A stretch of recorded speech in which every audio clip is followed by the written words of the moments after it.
to set standards and boundaries in a relationship is so important. I love going on a road trip. One of the most important and most fabulous conversations that my husband and I have is when we are in a car. I think it's because you're kind of shut down. You're in here for 6 or 7 hours. We're driving through the mountains of Sweden for Easter break here, and it's just gorgeous. And one of the things that we always talk about is the evolution of our relationship. We've been together for 14 years. And as human beings, when we first started dating 15 years ago, we are not the same people now that we were then. So having that connection and kind of check in with one another and see how are you, what's going on here, what do you think about these kind of conversations that we were having 6 months ago, or these specific points that we were talking about, how do you feel about them now that we've had some time and distance, and how are you doing, and where do you want to do whatever it is that you want to do in your life. Checking in as you're evolving in your life is really important. So it got me thinking about what are the most important things in a relationship when it comes to setting standards and boundaries. So I made like a whole list, and I thought while I was in the car in this captured scene, because we've been driving for 5 hours and we have 2 more to go. So thanks for entertaining me. So knowing your values is so important to reflect upon what's important to you. For me, what's important is honesty and loyalty and trust and communication styles. In a relationship, these are like non-negotiables. It's important to be with someone. Well, first of all, as I tell you all the time on Feminine Spaces, it's so important for you to know what's important for yourself. And for me, loyalty, because I am loyal. Honest, because I am honest. And to time and space is so very important to me, as well as communication styles. And these are pretty much non-negotiables. In any relationship, there's always spaces and time to be able to kind of learn each other and how each other works more effectively and more efficiently. And I remember when it came to my communication styles with my second husband and my third husband, I remember, because I've been married 3 times. The first time I was with a very nice man. We were very young, and he cheated on me. And because I knew my value, and because I knew my worth, and I had standards for myself, I knew that it would be very difficult to stay in a relationship where I could be myself and be loyal and be trusting of what the person was doing when they went out to work or they went out with their friends. Like, I did not want to be that wife that's thinking about where are you, who are you talking to, what's going on, because that is no fun and nobody wants that. And regardless of what that person said, and I'll make it up to you, my standards for myself was absolutely unwavered, because I knew that I would not be able to live my magnificent, most glorious life because I wouldn't be able to trust that person. So I divorced him quickly. And then when I got married my second time, that my late husband was fantastic, and he had a very nice communication style. I was very much a people pleaser, and I believe that people pleasers are, it's something that you learn in your childhood, and as you get older, you learn the tools and the skills to not be a people pleaser. But I think it's like any kind of learned behavior, that it takes a lot of time to be able to apply new skills and not be such a people pleaser. And when I was married to my late husband, he was fantastic, just the best person. And he really taught me so much about communication styles, because even though I met the people that I dated as myself, I had a tendency to kind of turn myself a little bit around, just to accommodate their needs and their wants more so than myself, which, in the long term ends up creating resentment, and it's not very healthy for a relationship. So that was a very important skill set for me to understand how to communicate effectively, how to express my wants and my needs and my desires and set of boundaries. And when you are looking at a longevity of a relationship, understanding your standards and understanding boundaries is key to having a healthy relationship, because each person is actually seen as individuals as you move forward in your life. The next thing I was thinking about when I was saying communication styles, communication styles was not something that I was very familiar with in my late 20s, but I learned so much about it in my 30s and 40s. And being able to sit down and have a conversation and really focus on the end game, which is there's a challenge here. It doesn't mean that I'm mad at you or you're mad at me. It just means that we're both frustrated with the situation, and how do we focus on solving it and become more solution minded is such a different take than what I used to do. Because before, when I was younger, I was so involved in my emotions and my thoughts around a challenge, a situation, which would then affect how it impacted how I communicated effectively with my partner, and that is not healthy. So it was very important for me to learn as I move through when it comes to communicating clearly, is that if I'm frustrated about a situation, just say it. Don't let it build up and turn into something bigger than it needs to be.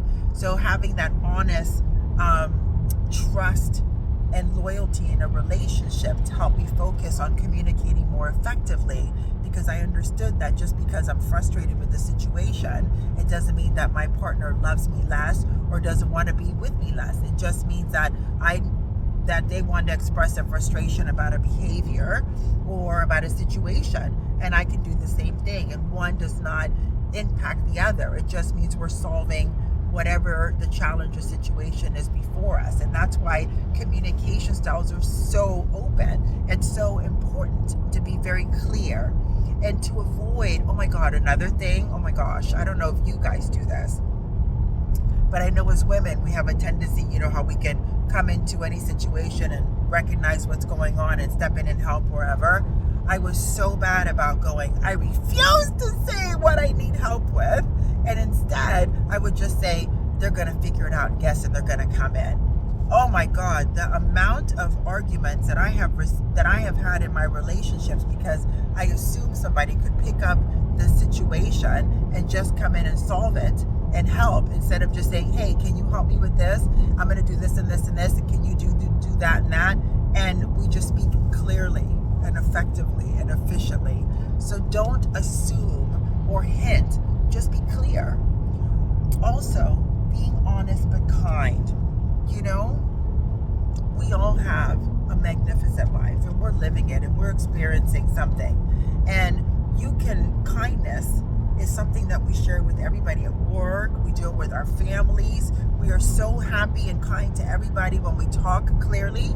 And then when you come home, the person that you are not nice to is your partner, because you think like, oh, they're going to be here forever. I don't have to show them as much respect and as much kindness as I would a total stranger in the street. Change that. Being kind is super important in your relationship, especially when the person that you're with is your person. So it's important that when you're having a conversation, instead of saying, you make me, you can use I statements and say, I feel frustrated with this situation, instead of saying you, because it's not kind to your partner. And then I was thinking about my goodness, in my second marriage with my late husband, who died of cancer after 10 years together, and now with my husband, who is just magnificent, and we've been together for 15 years, being consistent is so important. Being consistent in how you go to the gym and exercise for the benefit of your body, being consistent in your spiritual practices, for your like meditation practices, or praying, or if you go to church, you're so consistent in that. Being consistent in sticking to your boundaries and being consistent in your relationship, it builds trust and it builds self-respect. Being consistent in how you show up every single day with that mindset, because I wake up every morning and I go, I chose my husband. He's the most amazing person. Whatever it is that we go through is just a misunderstanding, and all things can be solved. So being consistent in how I show up for myself and how much I love him and how much he loves me, and being consistent in being a good person in my relationship creates that stability, creates trust, and it creates self-respect within yourself and your relationship. And I love that because it kind of leads you into respect. Respect is so important. When you respect yourself, you respect your partner respects you, and you respect them. Respect is such a fundamental aspect to your relationship because it keeps you in check in how you communicate effectively, how you show up, how you plan, how you engage, how you interact with one another.